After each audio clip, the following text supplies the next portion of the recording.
and welcome. Today we have with us Emma and Chrissy, who just recently went to the College Media Association Spring National Conference. Today we're going to talk to them about their experience there. So Emma, could you start off giving us a little bit of an overview of what you did or what the week looked like? Yeah, it was basically held in one of the hotels in middle of New York, and there was a lot of different sessions that we were allowed to basically subscribe to because they actually went mobile this year and put stuff on an app. That way they could sort of send out notifications if something were canceled or if a room got moved. A lot of them had to deal with censorship this year and issues with the First Amendment that a lot of people face. And basically you would sign up for various different sessions, and you would go to them in different rooms, and there was tons of different speakers. Could you tell me each your favorite thing about the conference? There was this speaker that came in that I really appreciated. His name was Chuck Colston, and he taught me something that I have been struggling with for a really long time, which was more so you have to believe in yourself even when no one else will. And that will produce the best work. He went into the evolution of mass media itself. So he talked about how when he started, they were all on typewriters and everything had to be go back and manual. And now he's like, well, you can basically just do things on your phone. He's like, I could publish something on my phone. And that to him was mind-blowing, and that it's just continually evolving, and he has no idea what it's going to be, and he didn't even know. He was sort of humble at the fact that he's like, I don't even know if my tips will help you, because what I went through is something totally different than what you will go through. And like Chrissy said, he touched on getting involved with something that you enjoyed rather than just trudging through a job. And while you might have to start there, it's always good to have something that you are passionate about, because if you don't have anything that you're passionate about, then it's going to show. Mm-hmm. What is maybe just a nugget that they offer that you were like, this is going to help me? That a lot of them are actually religious people. I didn't really notice that because when they're on TV or they're writing, it doesn't come out in their writing, and it's because you're supposed to be unbiased and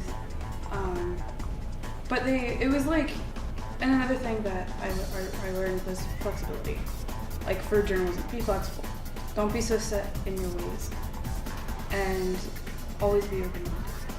The one I sort of picked up on the most was Reporters Without Borders, and it works with foreign correspondents and journalists who are out there in the world reporting back to all of their respective companies, but and they're also starting this thing where a lot of them in other countries are persecuted because, going back to the whole censorship thing.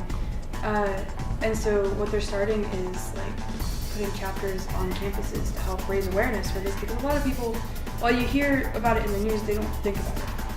I mean, they're just... I really liked FIRE. It's not public relations, but I would love to be their public relations person, because I believe in what they do, and I think that what they do is fantastic. And what the organization is they help students who don't have a voice find their voice.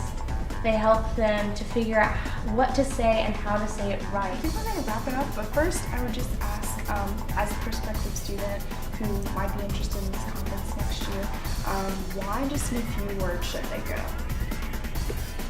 Definitely because it opens your mind.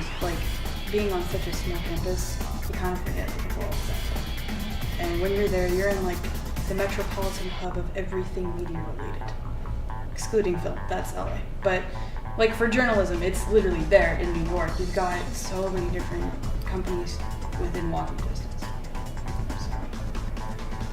Because it's fun, because it's really exciting, and for me, it was my first time to New York, and it was just amazing seeing how people live there and getting to know the culture. It was a different culture than what I was used to,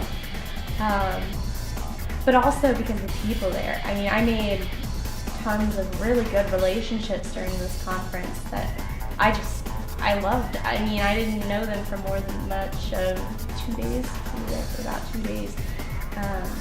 but you'd be amazed at how quickly you can become really good friends with someone. So I think that's why people should go, for people, for the fun, and like Emma said, because it's great for opening your mind to new possibilities and looking at things from a different angle. Well, it sounds like you guys had a great time. This has been Maggie, Emma, and Chrissy.